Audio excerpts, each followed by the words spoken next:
All right, so in our previous unit, we just briefly discussed the idea of the tangent line. And if we think back to when we discussed a little bit about the history of calculus, we said that the reason why they were trying to find the tangent line is so that they could then find the normal line. All right, in the study of optics, we have Isaac Newton and Leibniz there.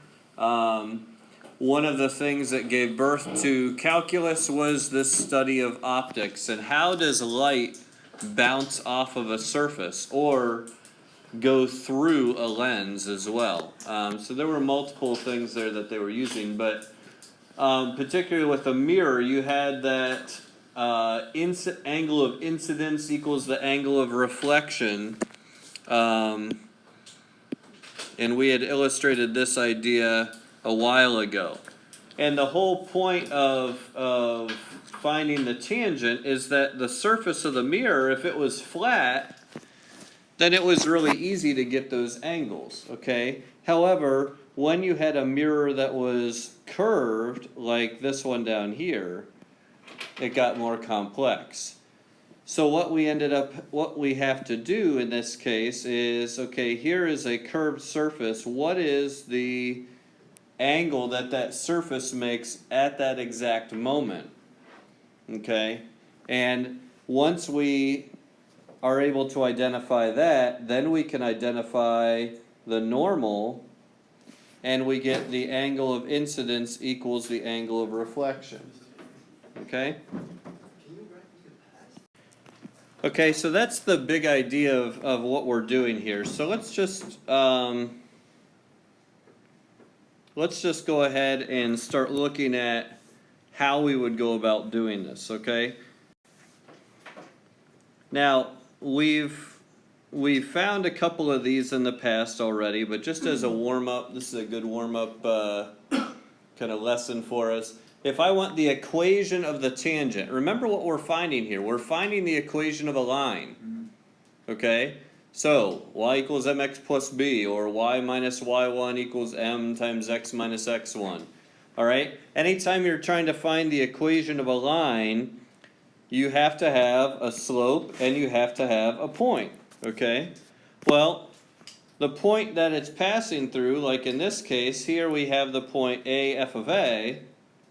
That's going to be a point not only on the graph of the curve, but it's also going to be the point that your line is going to pass through. So there's the point that you needed to know. The slope, you'll notice here we use a little m sub t here, and m sub t. That slope is simply going to be the derivative at the point. So that's f prime of a. Okay, so when you're asked to find the equation of a tangent line, you first of all take the derivative, so dy dx, in this case is a 1 minus 4x.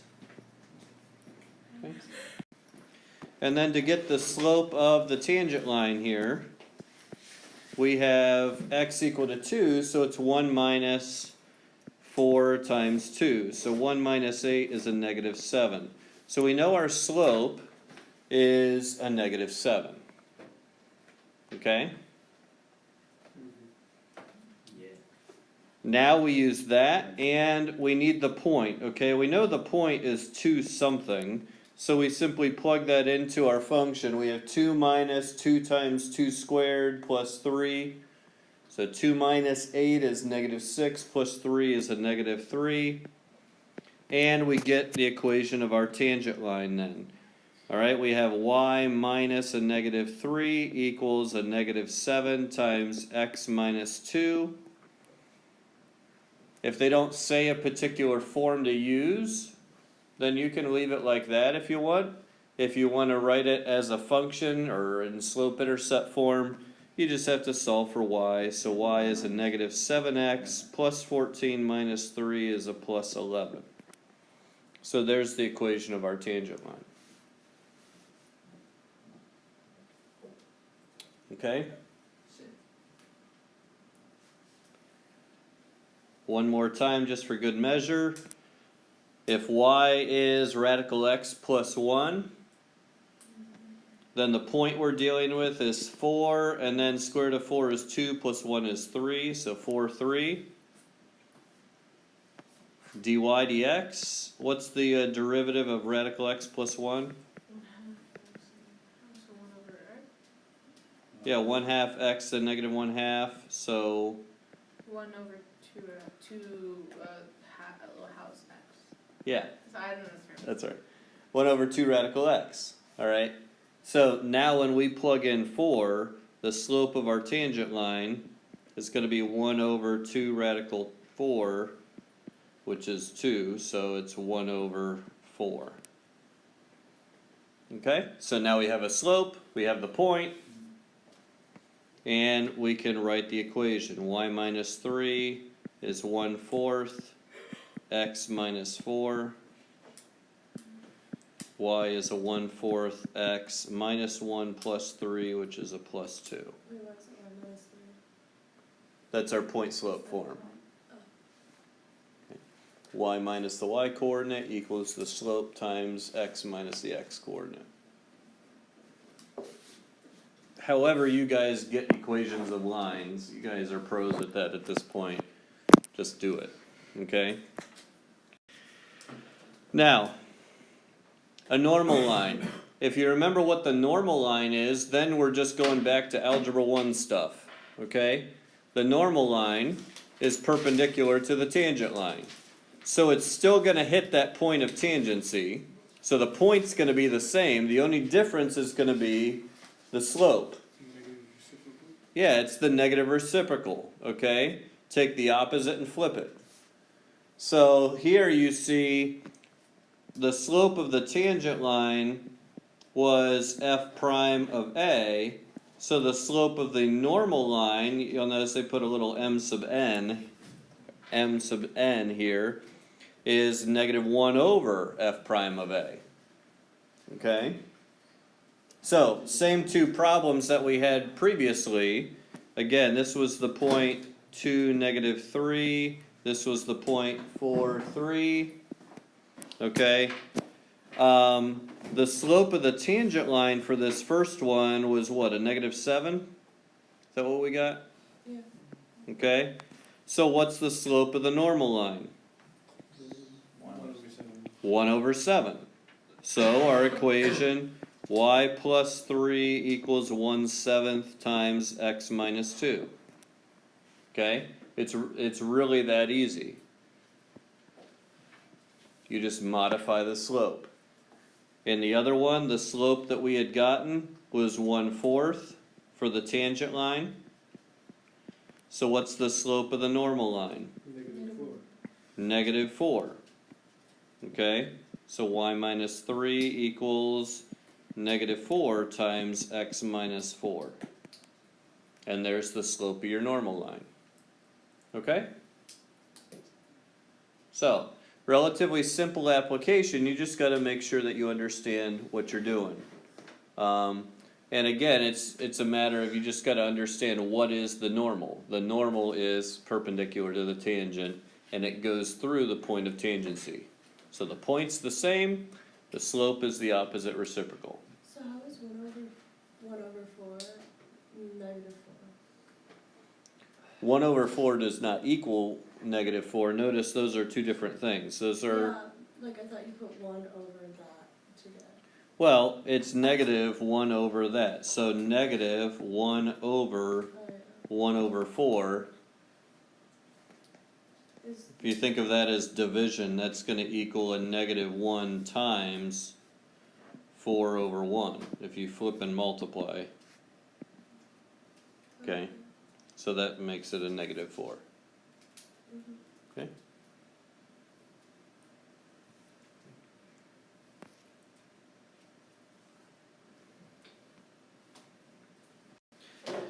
All right, another related application here is finding all of the horizontal tangents.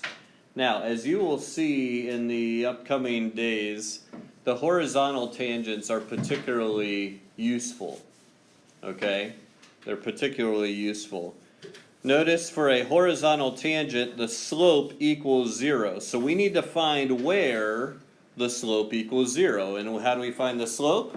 With the derivative. Okay? So, in each of these, what we would do is take the derivative, set it equal to 0, and then find what values those are. Okay, that will tell us where these occur, and then we can get the actual equation of the horizontal tangent by simply writing the equation of that horizontal line. Alright, so again, dy dx in this case, we're using the same example in all of these, 1 minus 4x. Okay, but this time what we're going to do is we're going to set this equal to 0. Alright, so 1 minus 4x equals 0, and that means 4x equals 1, so x equals 1/4. Now that is not a horizontal line, that's simply the x coordinate where the slope equals 0. So if I were to plug this in, when x is 1/4, I have 1/4 minus 2 times 1/4 squared plus 3. Okay, that means I have a 1/4 minus, that's a 1/16 times 2, which is a 1/8, plus 3. A quarter minus an eighth is an eighth. So this whole thing is 3 1/8. So the horizontal tangent, okay,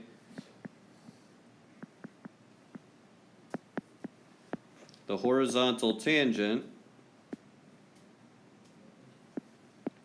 is the line y equals 3 1/8. Okay? And it occurs when x is 1/4.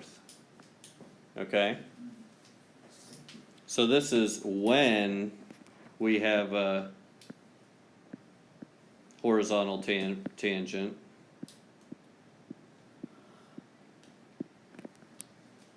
And that's what it is. Okay? Again, same thing for part B over here. The dy dx we had said was 1 over 2 root x.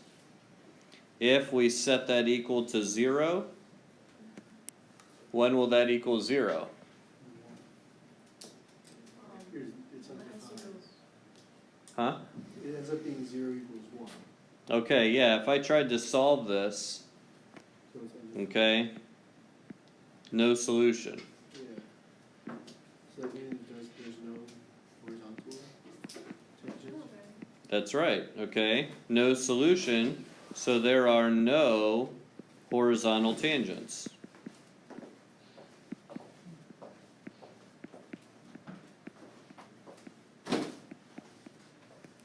Okay?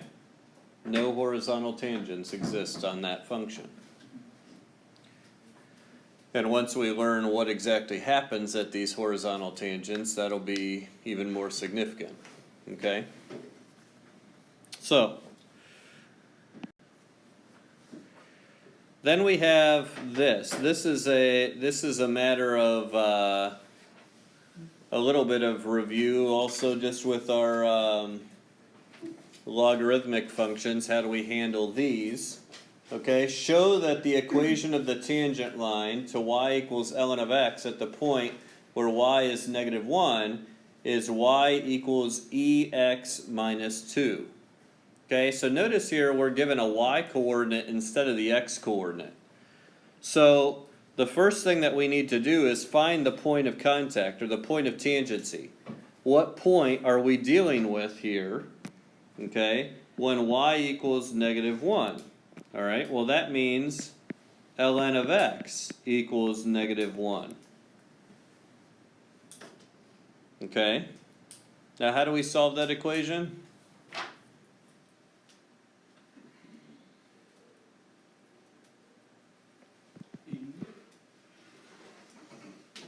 What about e? Cancel out that. Okay. How does e cancel out an ln of x? Let's explain. It's a good question. Come on, guys. All of you need to be able to solve logarithmic functions. ln is the derivative. Oh no, is it? We're not doing calculus at this point. This is just algebra. Wait, what was your question? How do we solve for x? You put E as the base, As the X. as, yes, The X. E as the base. Okay. The sub- You raise. So on both sides, on both- it's e to the ln of x, e to the negative 1. Okay? This is 1 over e.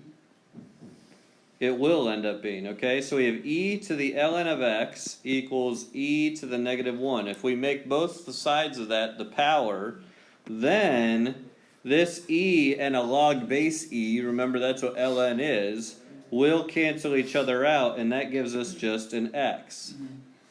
And this is 1 over e. So now we know that the point that we're dealing with is the point 1 over e negative 1. How is either negative 1 over Anything to the negative 1 is 1 over that. Oh, okay. Okay? Remember, you can also think through this logically, alright? Logically speaking, an ln is a log base e. And remember, you can rewrite this as an exponential, where this becomes the base. Remember, a log always equals an exponent, and the argument is what that will equal. Okay? So thinking it through logically, you can get there, or doing it more mechanically or analytically with raising both sides e to that power. Either way it works. Okay? Now, the next thing we need to do is find the slope of the tangent at that point. Okay, now that we know what x is, we can find dy dx. And what is the derivative of ln of x? Huh? 1 over x. 1 over x. So, since x is 1 over e, then that means the slope of our tangent line is going to be 1 over e, which equals e. Okay? Yes. So now, we have the slope, we have the point, we can write our equation. Okay? And remember, we're trying to show, so our final answer should match exactly what they have. So I use my point slope form, y minus a negative 1 equals e times x minus 1 over e. I distribute the e, so ex minus 1 is y plus 1. Subtract the 1 and I get ex minus 2, which is what we were looking for. Okay?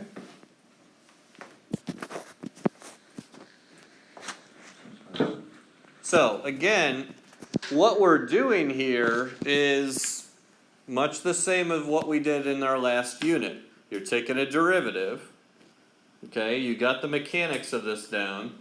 It's just a matter of what do we do after we get the derivative. And really, all of that is simply understanding what your derivative gives you and algebra.